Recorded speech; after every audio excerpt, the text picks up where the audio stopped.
Doctors, is your marketing hurting your practice? Hi, everybody. Welcome to the KC CHIROpulse Podcast, brought to you by Katz Consultants and Chiro Health USA. We are your hosts for today's show. This is Dr. Troy Fox. I'm Dr. Michael Perusich. Troy, we've talked about this a few times before, how our marketing and our messaging and things can really kind of defunct our practice a little bit. Not a little bit, sometimes a lot. Yeah, and we see that a lot. I mean, it's not just in practice. I think it goes all the way back. And I know some of you will be like, oh gosh, he's going to talk about philosophy again. But I really think it does go all the way back to our chiropractic philosophy. And I know that the popular thing is nowadays it's not a philosophy, it's a science. And I'm not saying it's not science, but what I'm saying is your philosophy about practice. Right. What is your goal with patients? Is it a wellness practice? Are you more of a first aid walk-in clinic? Are you a heavy rehabilitative clinic? Are you a PI practice? Are you an insurance practice? I mean, Right. every one of those has a different marketing avenue. Yeah. And every one of them is viable. And it seems like what I see is, especially in larger cities, I don't live in a larger city, but what I see in larger cities is 5 different practices that are vastly different from each other, but yet their marketing message is almost exactly the same. And I hesitate to say this, but sometimes the truth is painful. It's almost a race to the bottom sometimes with their marketing, because the message is, I need to be just like this guy, but $1 less. And Right. rather than creating a marketing message that matches your philosophy and your practice style. And I got so many thoughts here. So oftentimes we see as a profession, we have a tendency to everybody kind of advertises the same. We purport to be a pain-based practice. And if you're a pain-based practice, that's fine. I'm not digging into being a pain-based practice, but I see pediatric practices advertising a pain-based ads. I see wellness practices marketing a pain-based practice. And we're not all pain-based. And yet that seems to be kind of the general rule of thumb of this is where you start, because that seems to be what everybody is Googling. That's the knee-jerk reaction. Right. Yeah. Yeah. And I kind of wonder about that sometimes and I don't have any way of confirming this, but we've heard at least that maybe the algorithms in social media have changed a little bit because chiropractors are all advertising the same. And it seems like, and again, I can't necessarily support this with didactic numbers, but it seems like maybe that's causing our cost of marketing to go up. I think in some instances we need to look for new ways of marketing because our ROI on new patient acquisition sometimes is too high. But I think as importantly, or maybe more importantly, I think we've got to really watch what our messaging is so that it matches up with the kind of practice we have. Because if you're, again, a wellness-based practice, for example, and you're advertising pain, is that going to help your practice or hurt your practice? Well, it might bring patients to the door, but those patients might get kind of confused when on day 1 or 2, you're talking about wellness instead of their pain that they came in with. And you've got a lot of work to do transitionally when that happens. And I think you're exactly right about algorithms, because between Google and Facebook, which as we transition into AI, I know there's going to be some changes, and there's a lot of talk about how we become viable in an AI environment. But even in a Google and Facebook environment, a lot of times there's heavy leaning towards the type of products that you offer, the results that you're getting with patients. So the marketing message matches up with what our patients need and want. And that's why sometimes we see diminished returns on just a basic pain-based ad. Is your neck hurt? Is your low back hurt? Come in and see us for $19.95, blah, blah, blah, whatever. So in a lot of cases, we shoot ourselves in the foot because our marketing message isn't good. Even if I'm a pain-based practice, I need to find maybe a better way to explain the type of results that I'm getting for patients. I need to talk about the types of techniques that we use and that we're diverse in what we use in our practice. There's some method to the madness to make your advertising better. But from a standpoint of algorithm, we always have to be careful of that, because that one that creates a situation where you are pouring money down a hole, never to be seen again, because nobody sees it. We've all done that, where we posted something on Facebook that we thought was super cool, and you try to figure out like 8 hours later why nobody's seen it. some of you I mean, if you're on Facebook 24/7, they obviously reward you, right? If you live on Facebook. But for those of us that don't live on Facebook and we just post including me. occasionally, I find it really hard to get traction no matter what I have to say. So we do paid marketing. Obviously, it gets pushed out there, but I think we still get throttled back if our message matches what somebody else is saying in our same area. It does, and we need to take a quick break, but, when we come back, I wanna talk a little bit, Troy, about what's working, what's not working, and, sometimes how getting back to our grassroots a little bit can really help the practice. Hmm. All right, everybody, we're talking about, can marketing actually hurt your practice? We'll be right back. Affordable care shouldn't mean undervaluing yourself, but most chiropractors are still undercharging, especially when it comes to insurance allowances and cash patients with limited coverage. Chiro Health USA helps chiropractors charge appropriately, get paid well when insurance is available, and still serve patients with no or limited benefits, all through a compliant discount medical plan. The result? Doctors stop undercharging, raise fees, and increase income by about 20% without sacrificing care. That's not a discount strategy, it's a business strategy. Learn more at chirohealthusa.com. Okay, we are back. We're talking about marketing and whether or not it's gonna hurt your practice or help your practice. And I know where you're headed with this next part. So I'm going to lean back and listen because So some people aren't going to like it. I'm gonna go a couple of different directions here. Number one, when you're thinking about your practice, and I'm gonna give you a little cat's jewel here, cloaked a little bit, but something to think about. Are you looking to increase the number of new patients in your practice, or are you looking to grow your practice long term? And the two ideas are not synonymous with each other. So if all you're looking to do is drive a bunch of new patient first, second day fees into your practice, go out and put out a giant bomb of a marketing plan, hire a marketing company and spend 4 or $5,000 a month and drive 60, 70, 80 new patients into your practice. However, I will caution you on that because this is one of those places where marketing can hurt you if you're driving a whole bunch of people, if you're over capacity with new patients, number one, and if they were brought in on a message that doesn't match up with the tone of your practice, you could actually be damaging your practice because where's the damage come from? A lot of those patients are going to drop out. And ask yourselves, if you've done a big marketing program before, what kind of retention did you have? Did you have a lot of people that dropped out after the first visit, second visit, sixth visit? You probably did. And are those patients advocates of your practice, or are they gonna go out and say good things? Are they gonna write positive Google reviews? Or are those patients who are potentially going to say bad things about you? And so that's where in your community that can hurt you. And if you're in a smaller community like Troy and I are, Mhm. that can really hurt you because obviously in a smaller community, word spreads fast. And we found this out the hard way a number of years ago. You and A I number of both, years ago. you and I both pushed over 100 new patients in a month, Yep. and it was untenable. It The was. problem is we both realized we hurt our practices when we did that because we weren't able to give the level of service that we expected we were going to give to those patients. Yep. We looked hurried. We looked chaotic We because were hurt. we were hurried and chaotic, and we hurt our practices, and we heard that from our patients. So we Yep. have a really good pulse on what's going on. Now, let me see if I know the second one that you're going to say. Okay. Does it have anything with boots on the ground? It does. Okay, let's hear it because I knew it was Good coming. Lord, we have a single brain anymore. Yeah, it Um, has to do with boots on the ground. If you want to match the tone of your practice, and when I say tone, what's it about? Is it wellness practice, pediatric practice, pain practice, whatever? It's hard to do that in a marketing message. But to get out in the community, and Troy said, boots on the ground, go out and attend an event, do a health talk, those kind of things. And some of you are going, I oh, just hit mute. I'm like, yeah, I can't even hear him anymore. I yeah. don't know what he's saying.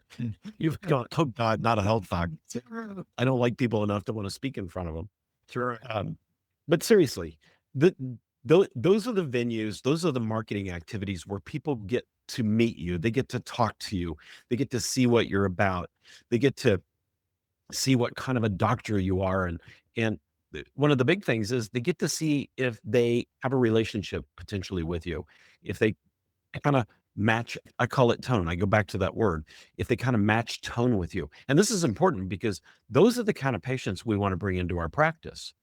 If your wellness practice, for example, you want patients who are looking for that long-term wellness component.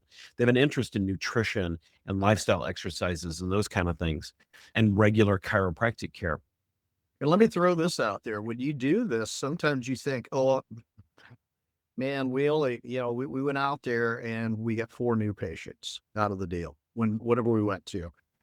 If I'd have done marketing through Facebook, I'd have got 10 new patients. Yep. But here's what I look at: quality over quantity. Absolutely. Because 100%. sometimes you get 10 new patients off of a Facebook marketing ad. They stay for 1 or 2 visits, or they come in for the initial, and you don't know where they go, and you lose 80%.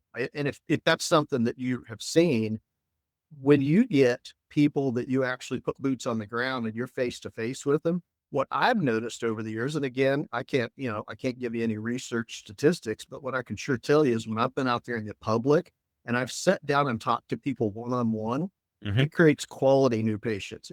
It creates patients that know why they want to come see you. Number Mhm. one, they already come in with a preset idea of what they're expecting because you've already really done kind of a consult with them as you've sat and talked with them. And Yep. number two, longevity of care, because they already have a great idea of what's going to happen, and they're giving you the big thumbs up, the nod when they walk through the door. This is what I want. What you talked about the other days. So I'm very frank and open with patients when I talk to them out in public about what we do, how we do it, what works, what doesn't work. And Right. being honest with people when you go out there and do that oftentimes does create that relationship you're talking. That's exactly right. Let's talk about ROI in there too. You mentioned this. If you do a marketing campaign and you get 10 new patients off of it, which is a pretty common number, what did you have to spend? Let's say you had to spend $2,000 on that marketing campaign to get those 10. That means your acquisition cost is $200 per new patient. But if you go out and do a health talk, rarely does it cost you anything other than a little bit of your time. So if I get, I'll make the numbers easy. If I get 5 patients out of it, if I get 50% of what my social media marketing may have done, if I just get 50%, what's my ROI? What's my not my ROI, but my acquisition cost on that? It's nothing. Mm-hmm. E- my lead time to turn a profit on those new patients that I got from a health talk is much faster. So when you think about how much a new patient spends on day one, it's funny, new patients really don't make us any money. They really don't. When you think about your hourly rate, a new patient coming in, even at full price, a lot of us don't even charge $100 for that first day. And if you do charge more, that's great because we're worth it. But a lot of times we're kind of fishing for new patients a little bit and trying to give promotional rates and those kind of things. And so we're not really making anything on day one. Where do we make money? We make money in the long term. And so we have to think about making money in the long term. Well, Otherwise, even if you don't discount your prices, I'm yeah, just doing the math in my own head, which I already knew the math, but I looked at it and said, okay, let me make sure I'm right before I say this. I'm losing $90 an hour when I see new patients. yeah, probably. It's roughly about 90. So when I say I'm losing $90 an hour off my expected hourly rate that I expect to make per hour when I'm in working with patients, I'm about $90 off that pace if I see 2 new patients in an hour. Yeah, no, it's probably about right. Yeah. Probably about right. And so, in other words, you could have made more money in that hour by adjusting patients and doing therapies and those kind of things on them, Mhm. other than a new patient. Now, doesn't mean we don't need a new patient flow. Most of us Right. do. I get that, but you have to be cognizant of your cost versus profit ratio in there. And if you're having to spend big bucks on a whole bunch of people who just drop out early on, you may be looking at a negative cash flow cycle on your new patients and never getting them, or at least most of them, to turn to profit. So from a business model standpoint, it just doesn't make any sense. Revolving doors are expensive. Very, Very. very expensive. We've got to really be thoughtful about that and what that's doing to your practice, aside from what the community aspect might be with patients dropping out and going out and saying bad things about you or not saying great things about you. You never know what that's going to be.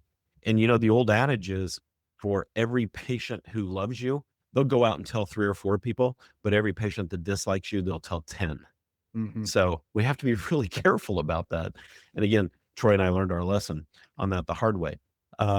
So boots on the ground has really kind of come full circle back. And I know we're all looking to kind of hit the easy button because practice is hard. Electronic health records have really slowed our practices down. And so we're all looking to make up some of that volume. And so it's easier to sit in the clinic and be working with patients while our social media marketing is behind the scenes working. But we have to really look at quality, like you said, quality versus quantity.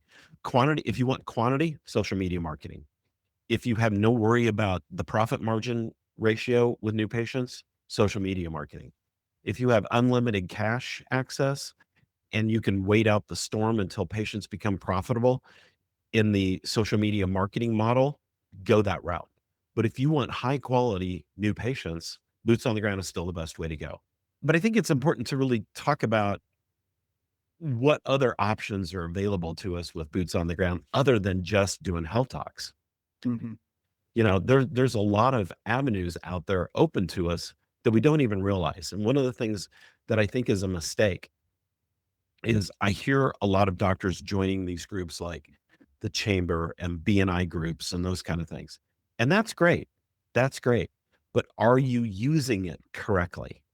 Are you looking into those groups to find new patients? Are you looking into those groups to try to get them to go out and talk to people? Or are you using them to open up avenues for you to go do a talk, go do a health fair, those kind of things? Who in those groups has connections? Remember, we're all 3 degrees separation from each other. Mm. Who in those groups has connections to maybe a big corporation in your town where you can maybe get the door open to the HR director and maybe start a health fair at that company or be involved in a health fair that they already have going. So part of boots on the ground is creating those opportunities for yourself. Well, I think when you look at that as well, I think one of the key things, like you said, is opportunity. And sometimes it doesn't even happen through the chamber. Look in your own practice. Who do Right. you have in your practice that's a plant manager somewhere that can Exactly. get you tied in, that says, "Hey, you're a fantastic chiropractor. I love your services. I'm coming in on the regular to stay well." That's the type of person that you go, "Hey, would there be an opportunity in your company somewhere to be involved with your safety team? Mhm. How about a toolbox talk or a safety, some of them call them a tailgate meeting, the Right. tailgate meeting or a meeting with employees. And if you're running multiple shifts, would it be something where I could come in live on one shift and we could record it for the other shifts? Exactly. We would love to come in and be beneficial to you. And so that's a way that you can also step in. I like that one because I've utilized that one quite a little bit, Yeah, where me too. we've stepped in the door, because when you have a patient that's already an advocate, they're very quick to say, "Oh yeah, gosh, I didn't even think about that. You should come into our facility." And you It's don't you don't have to wait even for the HR manager to become a patient. mm, Canvas your practice. I got into one of the big factories in our town because I realized that one of my patients had worked there for like 15 or 20 years. And I just asked him one day, "How well do you know the HR director?" "Oh, we've known each other for years, even before I started working there." "Great. mhm, Can you get me in to meet with that person?" "Sure." Next week, I'm in there. I'm meeting with this person. Next thing I know, we're doing it was a factory that had a factory line, a lot of repetitive mhm, movement action. And I went in and taught them some exercises to unwind that repetitive action. They right. loved it. Yeah. Got all kinds of patients out of it. Yeah, you notice that what you said there was interesting. You went in to help them, service them. Yeah. You didn't go in there mining new patients. The new No. patients came because of your knowledge and your ability. And that's where at CATS we come into play as well. If you're in a situation where you all of a sudden get that opportunity and then the panic sets in of, what am I going to say? How am I going to handle this? How do I keep from screwing this up? Because this is the biggest opportunity I've ever had in practice. Yeah, we can so help you with that. We can help you with that, because that is a big thing. You do not want to walk in there and be salesy. And we have a way, No. we have multiple ways around that. And we have strategies that you can utilize that are beneficial to the company, because that's what they're looking for. They already know that you're going to get a mutual benefit out of it if they let you in there. But the question is, what do you have to offer us? We're not just giving it away. I mean, as an HR director or as a safety director, the worst thing I want to do is look bad in front of a company that I work for, because that's my job.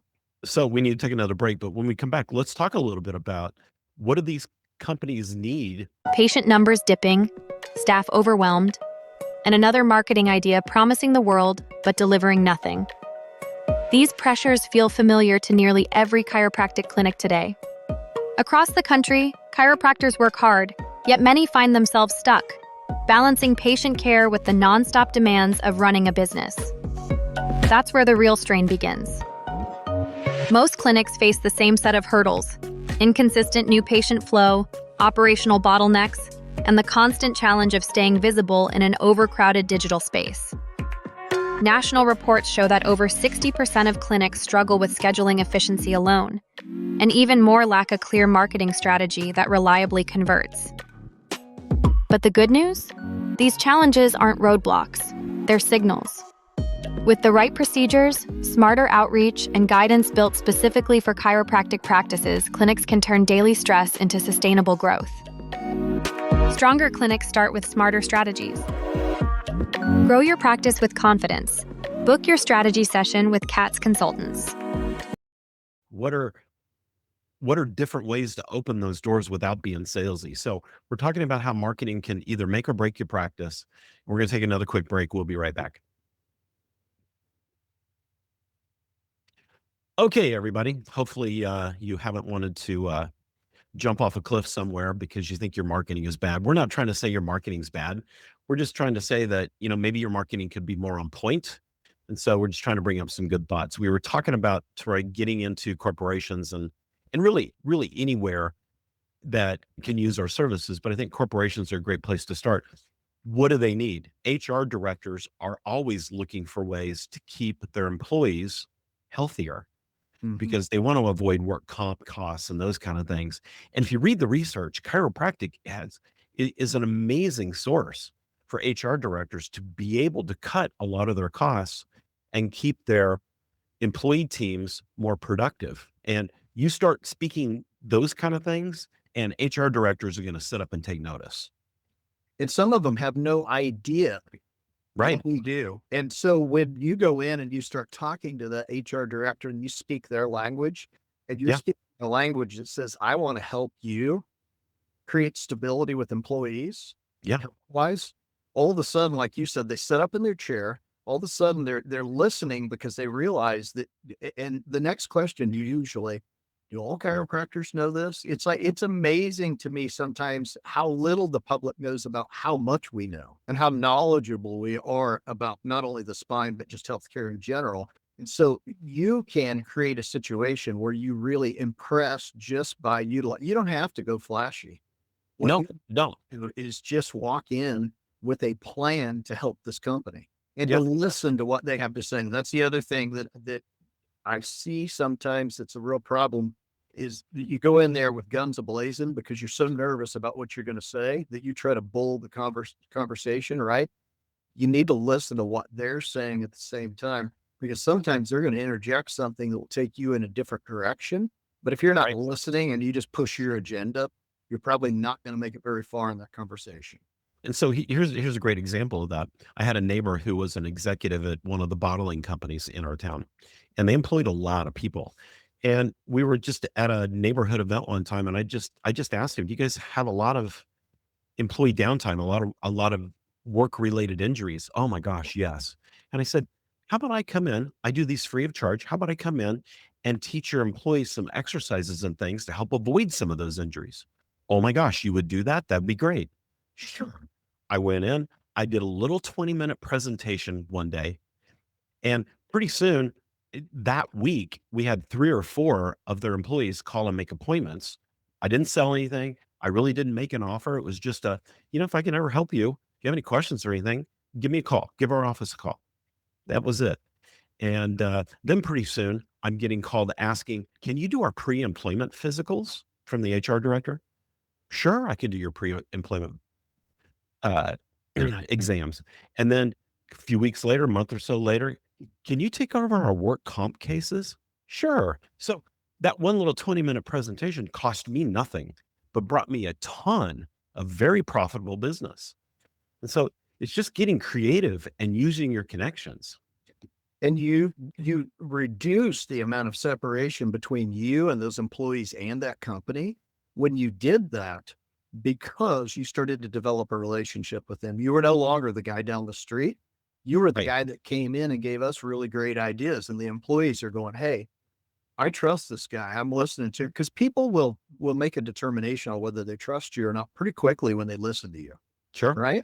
And so they're listening, and all of a sudden they're like, oh, I have more trust in this guy. I didn't know whether to trust him, not trust him, because I've never met him. Or it has Mhm. nothing to do with chiropractic or not. People do that with medical doctors. People do that with dentists, with optometrists. They're like, but if the optometrist comes in and starts talking about eye injuries in the workplace, and he's spoken at your workplace, how likely are you to call them first? Exactly. 100%. It's the same way with us. So if you come in polished, not flashy, but polished, in other words, your conversation piece that you're going to use is well put together, it's well rehearsed, and you're ready to go, you're going to win every time, because you now have created a relationship, and they're going to come in and go, hey, yeah, I saw you when you talked about all the exercise. I've been doing this. I've been doing that. It's amazing the relationship you've already developed, even though you may not have personally spoke with that person.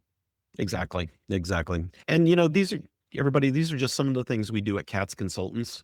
We help you focus your marketing plan, your marketing thoughts in the right direction for your practice, because not every option available to us out there for marketing is the right direction. And so we got to figure out what that is and figure out what the messaging is behind it for it to help your practice, not hurt your practice. So if, when you have time, go to catsconsultants.com and see all the great things that we're doing for clients and how we're helping build not only very profitable practices, but very happy practices. And we all want to be a happy chiropractor, because a happy chiropractor is, I don't know, what is a happy chiropractor? Having One that fun gets in practice. one that enjoys going and doing what they want, which is the last point I want to make. Here is your little golden nugget. The thing that you love to do, like for me, is golf. The thing Yep. that you love to do, go do it, and people will get to know you. And that is boots on the ground. So that's a really fun boots on the ground for me. People always ask, oh, what do you do for a living? Oh, I'm a chiropractor. Oh my gosh, blah, blah, blah. You know, and every once in a while you get the old, oh, I don't use chiropractors because blah, blah, blah. But 9 times out of 10, I'm going to get, hey, do you do work on knees? Because I have this thing about a month ago, and like I'm doing a consult literally in the middle of a golf tournament. And I've had that happen so many times. We're Yeah. just one-on-one. And guess what? When you do that, guess what? That person goes home and tells all their friends, oh my gosh, I met Dr. Fox today. What a nice guy. He took the time to actually talk to me about my condition while we were on the golf course during the tournament. You can't get better advertising than that. So that's your little caveat. If you enjoy quilting, go to a quilting thing. If you play checkers like Dr. Perusich, he's a world champion checkers player. So he goes to these Maybe when I tournaments. was 5. Maybe when it's 5. But whatever your thing is, do your thing, but let people know who you are and what you do. And here's one more jewel for you. When you're out wherever and you run across that person who says, like Troy just said this, who says, oh, I don't use chiropractic care, say, oh, you're the one. And that'll open up a conversation of, oh, why should I use chiropractic care? And it gives you a platform to really educate somebody who doesn't understand. So one more jewel for you. All right, everybody. Troy, thanks for being here today. We appreciate all of you joining us, as always, every week on the podcast. I want to thank Chiro Health USA for being one of our awesome sponsors. And from all of us here at CATS Consultants, we'll see you next time. See ya.